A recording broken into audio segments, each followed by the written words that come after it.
अल्हम्दुलिल्लाह वस्सलातु वस्सलाम रसूलुल करीम अम्मा बाद आऊज़ु बिल्लाहि मिनश शैतानिर रजीम बिस्मिल्लाहिर रहमानिर रहीम. My dear brothers and sisters in Islam and in humanity, Assalamu alaikum wa rahmatullahi wa barakatuh. May peace and mercy and blessing of Allah be upon you. Today my topic is Quran and modern science, compatible or incompatible. Ever since the dawn of human life on this planet, man has always sought to understand nature, his own place in the scheme of creation, and the purpose of life itself.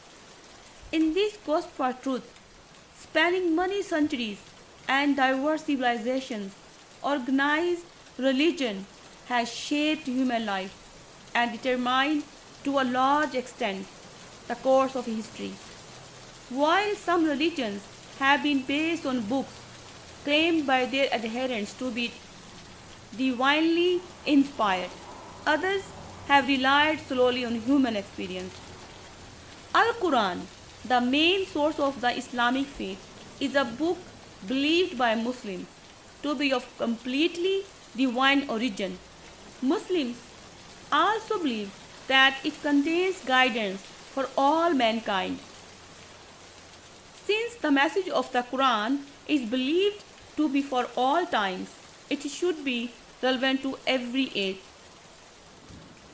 However, there was a time in the history of world civilization when miracles, or what was perceived to be a miracle, took precedence over human reason and logic. But how do we define the term miracle? A miracle is anything that takes place out of the normal course of life and for which humankind has no explanation. However, we must be careful before we accept something as a miracle.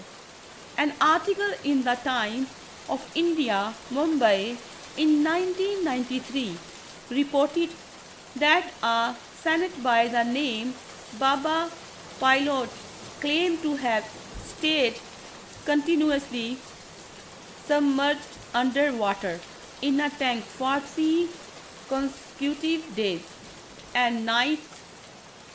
However, when reporters wanted to examine the base of the tank, there he claimed to have performed this miraculous feat. He refused to let them to do so.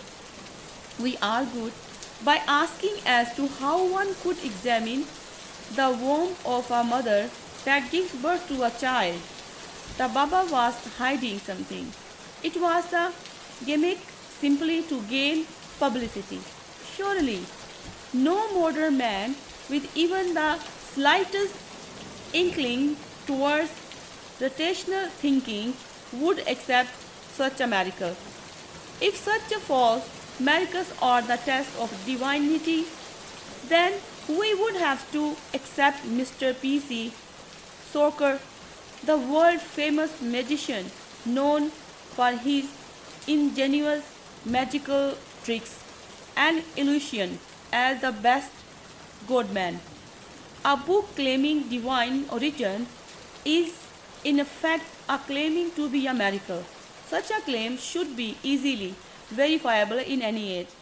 According to the standards of that age, Muslims believe that the Quran is the last and final revelation of God, the miracle of miracles, revealed as a mercy to mankind. Let us therefore investigate the veracity of this belief. The challenge of the Quran. Literature and poetry have been instruments of human expression and creativity in all cultures. The world also witnessed an age when literature and poetry occupied pride of position, similar to that now enjoyed by science and technology. Muslims as well as non-Muslims agree that Al-Quran is Arabic literature per excellence, that it is the best Arabic literature on the face of the earth. The Quran challenges mankind in the following verses.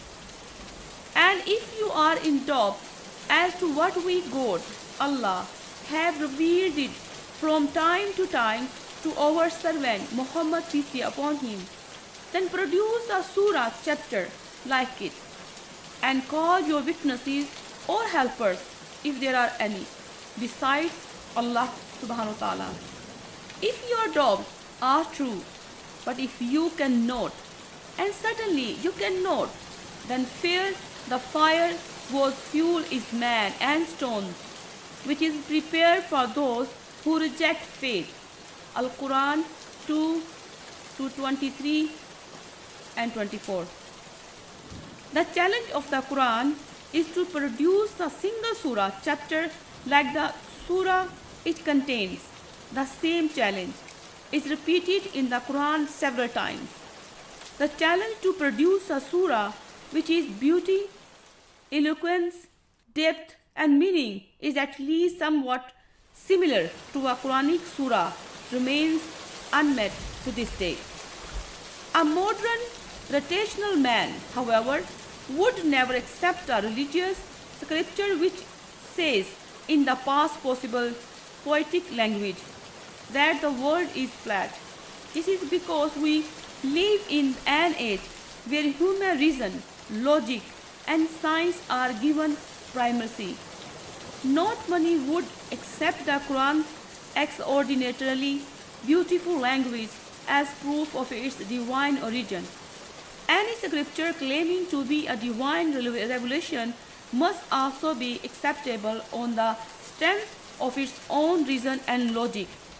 According to the famous physicist and Nobel Prize winner Albert Einstein, science without religion is lame.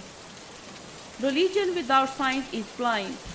Let us therefore study the Quran and analyze whether Quran and modern science are compatible or incompatible. The Quran is not a book of science, but a book of sign, i.e. ayat. There are more than 6,000 signs in the Quran, of which more than 1,000 deal with science.